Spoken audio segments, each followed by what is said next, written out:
Convidamos o senhor Dr. Frederico Bosquin, da MBZ Advogados, para sua apresentação no painel Políticas Públicas para a Geração Distribuída com Fontes Renováveis no Brasil e no Mundo. Bom dia a todos, um prazer sempre estar aqui com vocês no Fórum GD, trazendo um pouco aí disseminando um pouco da cultura da geração distribuída no Brasil e apresentando para vocês um pouco do que acontece aqui no mercado de geração solar, tá?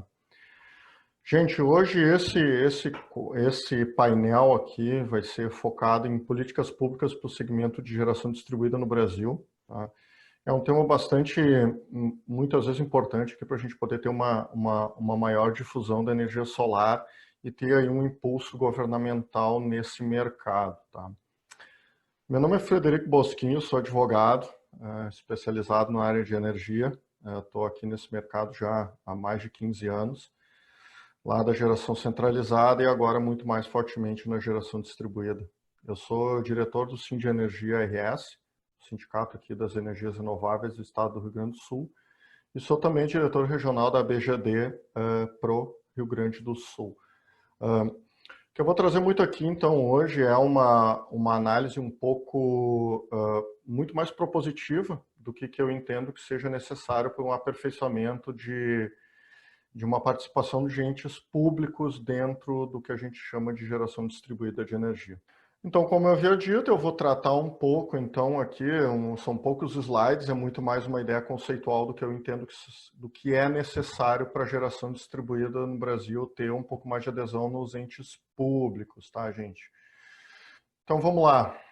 Analisando aqui os dados da ABGD, gente, toda essa leitura que a gente faz de mercado, pro efeito do tópico que a gente vai tratar hoje, aqui na questão do serviço público, então, como ente usuário de geração distribuída, a participação ainda, então, ela é irrisória e praticamente inexistente, tá, gente? Não, é muito baixa a adesão, então, hoje, dos entes públicos dentro da geração distribuída. Por que isso acontece? Talvez pela própria dinâmica da organização política brasileira, que impede o estabelecimento de contratos de mais longo prazo, mas em se tratando o ente público hoje como um grande consumidor de energia, e essencialmente também como um grande fomentador de políticas, nada mais óbvio do que, claro, o serviço público tentar se aproveitar de alguma espécie de economia de energia, ou de economia de verbas aqui, na medida em que todo mundo, acho que sabe bem, a energia solar segue sendo um mercado bastante interessante, um mercado muito atrativo e um mercado bastante rentável hoje para quem faz a geração da sua própria energia. Então, nada mais lógico do que ter o serviço público como um tomador de energia dentro desse mercado, através do que eu vou falar lá no final, seria por meio das PPPs. E que já rodam aí pelo Brasil em alguns modelos. Então, tudo isso para dizer justamente o quê? Os entes públicos, como consumidores de energia, como qualquer outro no Brasil, tá? Tem uma prerrogativa, então, de olhar para esse mercado de uma maneira um pouco diferente, fazer uso de instrumentos de mercado para que se aproveite também dessa geração mais econômica, aí, digamos assim, de energia. Seja para o abastecimento das unidades e prédios administrativos, seja para a própria questão da iluminação pública, que daí é dado numa rubrica separada aqui dentro da geração distribuída, tá? Então, lá na conta de energia, que é o que a gente vai ver agora, dentro dos custos tarifários aqui existem algumas rubricas que dizem respeito a toda a composição da tarifa. Esse slide aqui eu passo ele em várias vezes nas minhas apresentações, mas um ponto em específico aqui eu gostaria de chamar a atenção, a questão da CIP, então é a contribuição de iluminação pública. Então nada mais lógico do que uma prefeitura que faz a arrecadação, por exemplo, da sua contribuição diretamente na conta de energia dos seus clientes, e que é uma verba que vai diretamente para o cofre da prefeitura, nada mais lógico do que eventualmente uma prefeitura qualquer aí do Brasil investir numa usina que faça a geração distribuída dentro do próprio CNPJ da prefeitura e que vai fazer o abatimento dos custos de iluminação pública dessa prefeitura e dessa municipalidade, ou de alguma espécie de uso, inclusive para os prédios públicos. Tá? Como eu vou falar lá no final, isso aqui não é nenhuma novidade, isso pode ser feito através de PPPs, ou pura e simplesmente a prefeitura compra uma usina para ela, ou investe sua verba nela. Tá? A lógica é um pouco diferente entre uma PPP e comprar uma usina, mas tudo isso para dizer o quê? Dentro dessa composição tarifária aqui de custos de energia, eu chamo então a atenção para a existência da CIP, que permite então o desenvolvimento desse modelo de negócio, mas eu de novo chamo a atenção muito para uma questão que diz respeito aos tributos, ao ICMS, PIS, COFINS, essencialmente da questão da conta de energia. Por que isso guarda tanta relação com o tópico de políticas públicas hoje para a questão da geração distribuída? Como vocês sabem, a tributação dividida nessas proporções que eu coloco aqui, que é quase 1/3 tributação, 1/3 parcela B e 1/3 parcela A, nos remete então para o slide seguinte, que fala sobre os aspectos tributários da geração distribuída e da problemática do convênio ICMS. Por que isso guarda relação com uma política pública? Porque, obviamente, a isenção de ICMS ela se dá pelo ente público, pelo convênio CONFAS, por isso que eu chamo de problemática do convênio CONFAS, e que autoriza os estados a conceder uma isenção de ICMS em cima de todas as operações que se dão dentro da geração distribuída. Qual é a problemática? Esse convênio de ICMS ele foi feito em 2015 e a concepção técnica dele foi dada em cima da 482, desconsiderando a 687. Sendo certo que a 687 nos traz algumas, como é que eu posso dizer aqui, melhorias ou alguns aprimoramentos na 482, principalmente com relação ao tamanho das usinas, que passam de 1 para 5 megas, mas também com relação aos formatos compartilhados. Então, o que acontece nisso? Nesse ponto aqui, essa deficiência e essa assimetria entre o que diz a 482 e a 687, o que diz o convênio, faz com que, pela leitura do convênio CONFAS 1615, a gente deixe de fora dessa isenção usinas acima de 1 mega e formatos compartilhados de energia, de compartilhamento de geração de energia.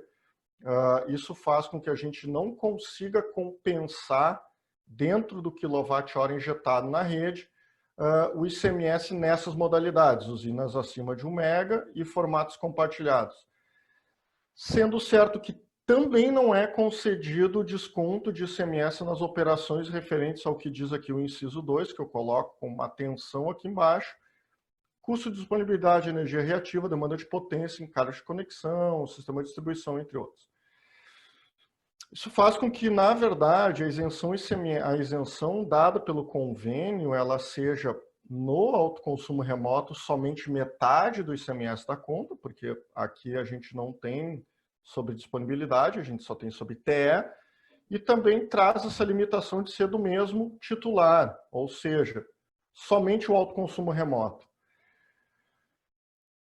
A leitura disso nos traz, então, a seguinte conclusão, que não se aplica a geração compartilhada e usinas acima de 1 mega, como eu falei acima, tá? E também o que acontece é que muitas das usinas perdem, então, competitividade, viabilidade financeira e, eventualmente, até a possibilidade de serem implementadas de maneira mais democrática na geração distribuída, por conta dessa perda de performance tarifária, que é quase 30% em alguns casos. Estados como o Rio Grande do Sul também têm um impacto de carga tributária na energia muito elevado. Dito isso, vem aqui então a questão de política pública, que eu coloco, que é uma eventual atualização do convênio CONFAS, para que seja, então, concedido ou ampliado o benefício dessa isenção para toda a previsão dada pela 687, que são os formatos compartilhados e usinas acima de 1 mega. Isso destrava um mercado bastante grande, isso destrava, por exemplo, em alguns casos, aí, consórcios e cooperativas, usinas maiores, e uma disseminação um pouco mais profunda desses formatos democráticos de acesso à energia solar para quem, por exemplo, não tem telhado. tá? Então, vocês devem acompanhar que modelos nessa metodologia de trabalho de cooperativas e consórcios guardam muita restrição. Vou fazer só aqui a exceção dos estados de Rio de Janeiro e Minas Gerais, que tem, na verdade, não são por decreto essas isenções, e são feitas por leis estaduais. Então, eles aumentaram um pouco o escopo dessa discussão. Então, aqui a gente vê um exemplo prático de como é que funciona a intervenção da política pública. O governo de Minas Gerais já historicamente, por conta desse próprio decreto, fez uma ampliação da concessão dessa isenção e não por acaso Minas Gerais é o Eldorado aqui da energia solar. A gente tem talvez um quinto de toda a energia solar instalada em GD no Brasil está no estado de Minas Gerais. Muito por quê? Por conta da apropriação do ICMS na tarifa. Ou seja, o Estado de Minas fez aqui uma escolha, um trade-off na relação de concessão de benefícios. Ela optou por ganhar no número de instalações e por conta do ICMS associado à cadeia toda, do que, na verdade, o ICMS sobre uma parcela ínfima de energia que circula. Então, esse é um bom, claro e muito eficiente exemplo de como o Estado pode trabalhar em cima da geração distribuída e como ele pode fomentar o mercado por meio de uma articulação política, e aqui a desoneração pelo ICMS e aumento na outra ponta, que é pela circulação de serviços e toda a cadeia envolvida. Esse ponto aqui eu sempre gosto de trazer porque ele é muito emblemático a respeito de como o Estado pode trabalhar nisso.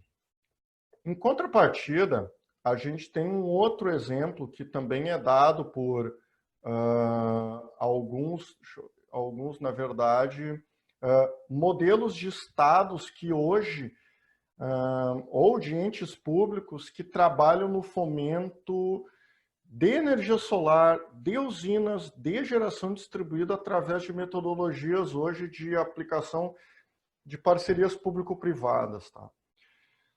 Eu vou trazer só dois exemplos aqui, mas antes eu vou fazer um introito para a gente entender o que é uma PPP. Tá? De uma certa forma, a PPP veio regulamentada lá em 2004, ela é uma forma de concessão onde o ente público ele identifica uma necessidade dele e ele faz essa concessão dessa atividade para um ente público exercer, tá? Ou executar na forma de, por exemplo, um BOT, que eu acho que é muito comum aí no mercado. E BOT, na verdade, se relaciona muito mais a PPPs do que a contratos de construção de usinas. BOT se chama Build, Operate and Transfer, ou seja, eu construo, opero e transfiro. Então, quando o ente público ele identifica uma necessidade, ele, por exemplo, quer uma usina que gere energia para ele mesmo, mas não quer fazer um investimento na construção de uma usina. O ente público, então, abre um edital, abre uma concorrência, de forma que quem fornece a usina mais barata leva a obra. O ente público, então, estabelece um contrato de longo prazo, que seria basicamente a construção e a operação, com o pagamento de uma remuneração mensal. Ao final do período, esse bem, então, ele fica afetado e ele se torna um bem público. Tá? Nesse caso das usinas, como é que isso funciona? O ente público identificando, então, a sua necessidade, seja para a iluminação pública, seja para os prédios públicos, ele abre um procedimento licitatório, tá? Onde os licitantes vão lá e colocam as suas propostas para ver quem constrói a usina mais barata e quem fornece energia dentro do CNPJ da prefeitura, pelo período que a prefeitura escolhe, recebendo um valor de remuneração mensal que vai atribuir um valor ao capital e ao investidor. E isso traz, obviamente, uma lógica de precificação. Dito isso, tem duas iniciativas do governo do estado do Piauí e do município de Uberaba que funcionam aí nesse mesmo modelo, tá, gente? Essas são as minhas considerações aqui, bastante breves, sobre a questão da geração distribuída e como os entes públicos podem fomentar isso de maneira mais clara e mais objetiva, tá?